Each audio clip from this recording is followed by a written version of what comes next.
guys! For today's video, ito pala ang Sanrio Tower kasi sa isa kong video may nag-request na Sanrio Tower. So, ito na po yan. Sanrio Tower po yan.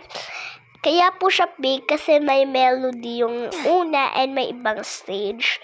So, hanggang stage 2 lang tayo and sino kaya ang stage 2?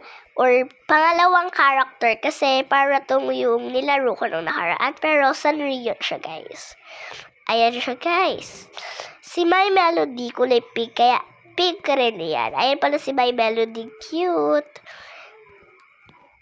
Mag-request lang kayo ng mga gusto nyo pang ipalaro sa akin. And para sundin ko yung request nyo ay don't forget to follow and like and comments. So, ayan na pala. Dito na tayo kay Keroppi. So, part 2 na lang, guys. Kasi medyo mahaba yung magiging video. Bye-bye! See you on part